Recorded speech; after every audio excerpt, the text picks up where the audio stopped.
پیارے بچوں، عزیز طلباء و طالبات، جیسے کہ آپ جانتے ہیں کہ ہم نے کل مولوی عبدالحق ان کے حیات اور ادبی کارنامے پر بات کرنے کی کوشش کی ہے۔ آئیے آج ہمارے نصاب میں جو شامل ہے گوڈری کا لال نور خان، اس پہ بات کرنے کی ہم کوشش کریں گے، اور تھوڑا سا کتاب اگر آپ کھولیں گے تو کتابیں پہلے پڑھنے کی ہم کوشش کریں گے، اس کے بعد پھر تھوڑا سا ٹائم بچ جاتا ہے تو پھر اس کے بعد پھر ہم اس کے خلاصہ جو ہے وہ بھی پیش کرنے کی کوشش کریں گے۔ چلیے بچوں، پہلے دیکھتے ہیں گوڈری کا لال نور خان۔ لوگ بادشاہوں اور امیروں کے قصیدے اور مرثیے لکھتے ہیں۔ قصیدہ کسی کی مدح خوانی کرنا، مرثیہ کسی کے مرنے پر اس پہ رنج و غم جو ہے اظہار کرنا، اور قصیدے اور مرثیے لکھتے ہیں۔ نامور اور مشہور لوگ کے حالات قلم بند کرتے ہیں۔ میں ایک غریب سپاہی کا حال لکھتا ہوں، اس خیال سے کہ شاید کوئی پڑھے اور سمجھے کہ دولت مند، امیروں اور بڑے لوگوں کے ہی حالات لکھنے اور پڑھنے کے قابل نہیں ہوتے، بلکہ غریبوں میں بھی بہت سے ایسے ہوتے ہیں کہ ان کی زندگی ہمارے لیے سبق آموز ہو سکتی ہے۔ انسان بہترین مطالعہ انسان ہے، انسان کا بہترین مطالعہ انسان ہے، اور انسان ہونے میں امیر و غریب کا کوئی فرق نہیں ہے۔ سیدھا ہے، سیدھا سادہ یہ جو پیراگراف تھا کہ لوگ جو ہیں وہ آپ نے سنا ہوگا کہ لوگ بادشاہوں، امیروں کے قصیدے اور مرثیہ لکھتے ہیں۔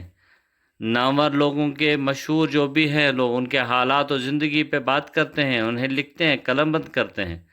لیکن چلیے میں آج آپ کو ایک غریب سپاہی کا حال لکھتا ہوں کہ شاید کوئی پڑھے، اور اس لیے لکھتا ہوں کہ خالص دولت مند امیروں اور بڑے لوگوں کے ہی حالات لکھنے اور پڑھنے کے قابل نہیں ہوتے، بلکہ غریبوں میں بھی بہت سے ایسے ہوتے ہیں کہ ان کی زندگی ہمارے لیے سبق آموز ہو سکتی ہے، کیونکہ انسان کا بہترین مطالعہ جو ہے وہ انسان ہے، اور پھر انسان ہونے میں امیر و غریب کا کوئی فرق ہی نہیں ہوتا ہے۔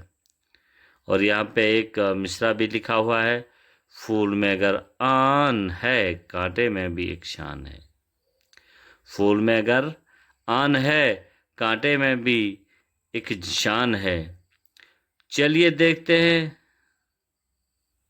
نور خان مرحوم کنٹنجنٹ کے اول رسالے میں سپاہی بھرتی ہوئے۔ انگریزی فوج میں حیدرآباد کے کنٹنجنٹ خاص حیثیت اور امتیاز رکھتی تھی۔ ہر شخص اس میں بھرتی نہیں ہو سکتا۔ بہت دیکھ بھال ہوتی تھی۔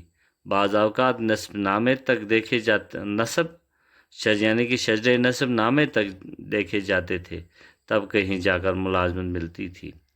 کوشش یہ ہوتی تھی کہ صرف شرفا اس میں بھرتی کیے جائے۔ یہ وجہ ہے کہ کنٹنجنٹ والے عزت کے نظر سے دیکھے جاتے تھے، لیکن بعد میں یہ قید اٹھ گئی اور اس میں اور انگریزوں کی دوسری فوج میں کوئی فرق نہیں رہا۔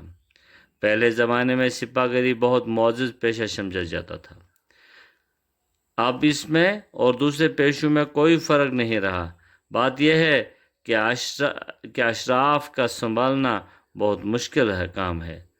ان میں ایک آنبان اور خودداری ہوتی ہے جو بہادری اور انسان کا اصل جوہر ہے۔ ہر کوئی اس قدر نہیں کر سکتا، ہر کوئی اس کی قدر نہیں کر سکتا، اس لیے شریف روتا اور ذلیل ہنستا ہے۔ یہ جتنا پھیلتا ہے اتنا ہی سکڑتا ہے۔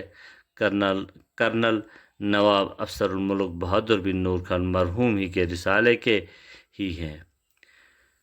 اب کہتے ہیں کہ اس کنٹنجنٹ کے بہت سے لوگ اکثر تو کرنل صاحب موصوف کے توسط سے نواب، کرنیل، میجر، کپتان اور بڑے بڑے عہدیدار ہیں، لیکن دیکھنا یہ ہے کہ کوئی نور خان بھی ہے، چونکہ پہلے زمانے میں فوج میں جانا